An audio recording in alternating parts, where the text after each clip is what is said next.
अब हम लोग डिस्कस करेंगे विलियम वर्ड्सवर्थ की एक और पोएम जिसका नाम है टेबल टर्न्ड। अगर हम दी टेबल टर्न्ड की बात करते हैं तो ये जो कविता है वो एक महत्वपूर्ण रोमांटिक कविता है जो कि 1798 में लैरिकल बैलड जो आए थे उसमें ये छपी थी। और ये कविता एक्सपेचुलेशन एंड रिप्लाई के साथ जुड़ी हुई है और उसी विषय को ये क्या करती है, आगे बढ़ाती है। तो चलो शुरुआत कर लेते हैं। सबसे पहला जो है वो सबसे पहला क्वेश्चन हमारा कौन सा है? The table turned was published in, ये कब पब्लिश हुई है? 1798 में इसको पब्लिश कराया गया। ठीक है, बी ऑप्शन हो जाएगा। The poem is included in which collection, ये जो पोएम है वो कौन से कलेक्शन में इसको इंक्लूड किया गया था? तो हमने आपको बताया था ये कविता 1798 में लैरिकल बैलड में प्रकाशित हुई थी जो कि रोमांटिक आंदोलन की शुरुआत का महत्वपूर्ण संग्रह है।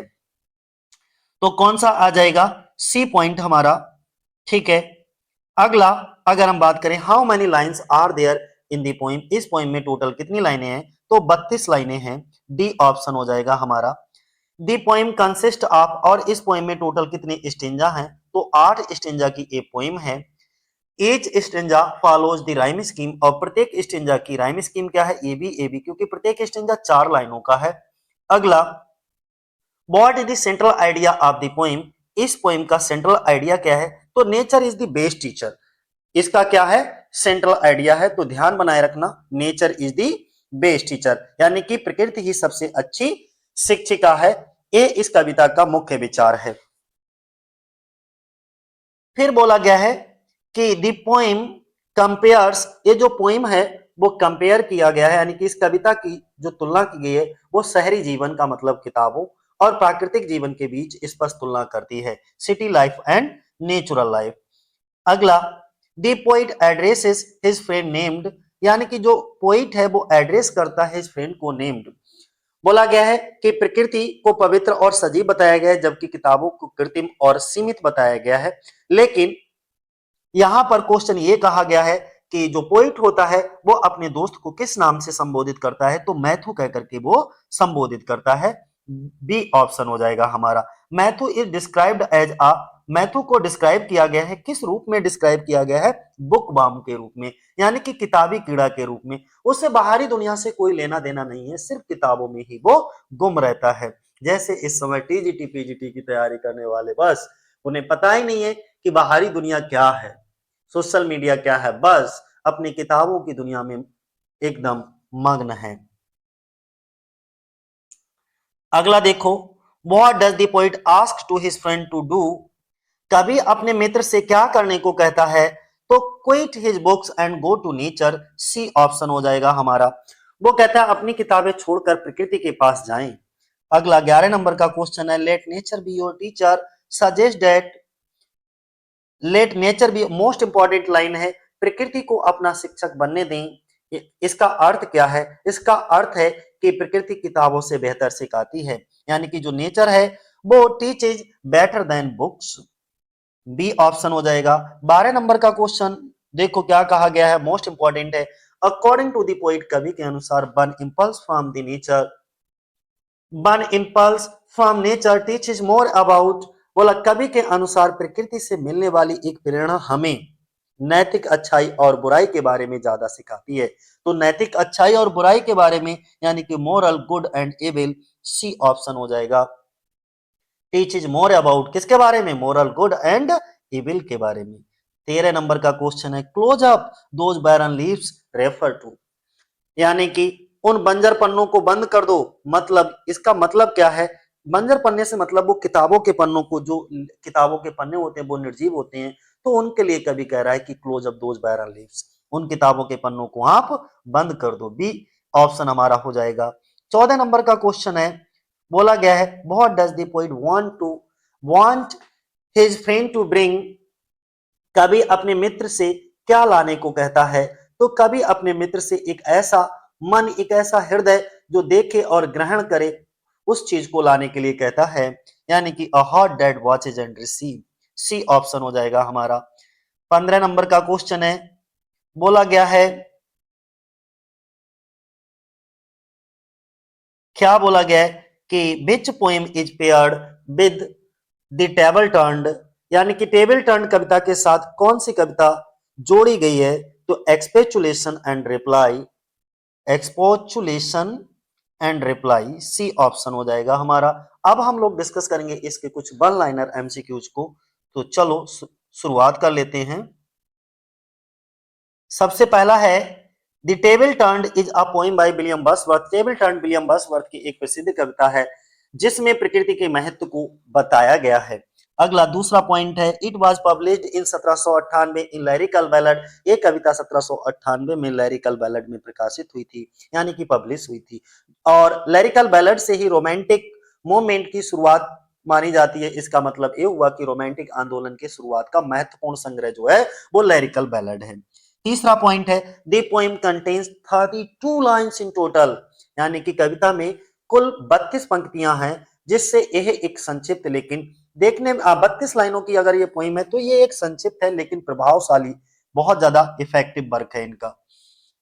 अगला it is divided into 8 quatrain stanzas, यानी कि ये इसमें 8 क्वार्टरेन में ये विभाजित है।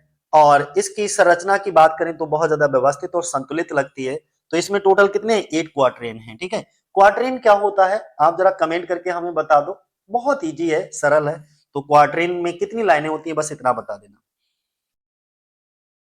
अगला each stanza follows the rhyme scheme A B, यानी कि प्रत्येक स्टेंजा में 4 लाइनें हैं और उन चारों लाइनों की राइम स्कीम क्या होगी, यानी कि ए बी, ठीक है। अगला the subtitle of the poem is an evening scene on the same subject, most and most important है, यानी कि इसका सब टाइटल है an evening scene on the same subject है, जो इसके विषय को स्पष्ट करता है। 7वें नंबर का पॉइंट है the poem is written in the form of an address. ये कविता एक एड्रेस के रूप में, संबोधन के रूप में लिखी गई, जिसमें ये संवेदात्मक शैली का जो शैली प्रतीत होती है। The poet addresses his friend Matthew, कवि अपने मित्र मैथ्यू को संबोधित करता है और जिससे कविता व्यक्तिगत और जीवंत बन जाती है। अगला मैथ्यू इज डिस्क्राइब, मैथ्यू को डिस्क्राइब किया गया एज अ बुक वॉर्म। इस पोएम के अंदर मैथ्यू को किताबी कीड़ा कहा गया है। और किताबी कीड़ा कौन होता है आप जानती हो, जो अत्यधिक पढ़ाई में डूबा रहता है उसी को हम किताबी कीड़ा कहते हैं। The poet ask him to give up excessive reading, कभी उसे अत्यधिक पढ़ाई छोड़ने की सलाह देता है कि आपको बहुत ज्यादा एक्सेसिव रीडिंग करने की जरूरत नहीं है, ताकि वह प्रकृति का भी अनुभव कर सके। अरे किताबों की दुनिया से भी निकल करके बाहर आओ, प्रकृति का आनंद लो, कितनी प्यारी और खूबसूरत है।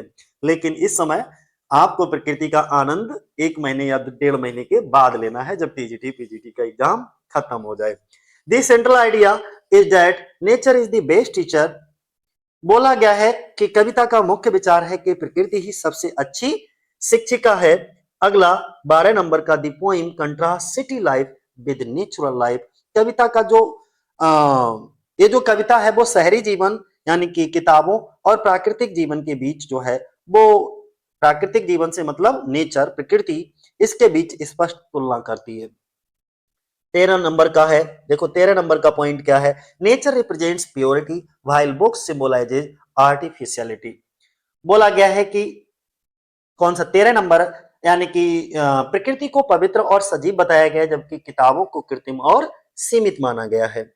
अगला 14 नंबर का पॉइंट क्या है, लेट, मोस्ट इंपॉर्टेंट है, let nature be your teacher is the key message. और इस पोएम का जो की मैसेज है, यानी कि कविता का जो केंद्रीय संदेश है, जो प्रकृति की श्रेष्ठता को दर्शाता है कि let nature be your teacher, प्रकृति को अपना शिक्षक बनने दो। अब 15 नंबर का पॉइंट देखो क्या है, बोला गया है the poet believes nature teaches moral values better than books. कवि का मानना है कि प्रकृति जो होती है, नेचर जो होती है, वो मनुष्य को नैतिक मूल्य और सच्चा ज्ञान बेहतर तरीके से सिखाती है। अगला 16 नंबर का close up those barren leaves refer to books, यानी कि close up those barren leaves में किताबों को, जो किताबों के बंजर पत्ते कहा गया है, मतलब ये जो किताबों के पेज होते हैं जिनमें किसी भी तरीके से कोई जान नहीं होती है, ठीक है, तो उनके लिए बोला गया है। अगला 17 नंबर का है the poet emphasises learning through observation of nature.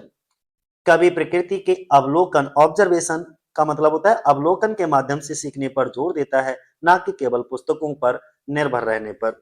अगला 18 नंबर का ही advises bringing a receptive and open heart to nature. वह सलाह देता है कि हमें खुले मन और ग्रहणशील हृदय के साथ प्रकृति के पास जाना चाहिए। 19 नंबर का क्वेश्चन है, देखो 19 और 20 नंबर की अगर हम बात करें तो 19 नंबर पे the tone of the poem is instructive and persuasive. कविता का स्वर जो है वो उपदेशात्मक और प्रेरणादायक यानी कि इंस्पायरिंग है, जो पाठक को सोचने पर मजबूर करता है। 20 नंबर का है the poem is paired with expostulation and reply. ये जो कविता है वो एक्सपोचुलेशन एंड रिप्लाई के साथ जोड़ी गई है, जो इसी विषय को एक अलग दृष्टिकोण से प्रस्तुत करती है। अर्थात हम कह सकते हैं कि इसका ये जो पोइम है ना, वो हमें सिखाती है कि केवल किताबों पर निर्भर रहना पर्याप्त नहीं है। प्रकृति का जो नेचर है, प्रकृति है, उसके साथ जुड़कर ही हम सच्चा ज्ञान, नैतिकता या जीवन की वास्तविकता की जो समझ होती है, उसको हम प्राप्त कर सकते हैं।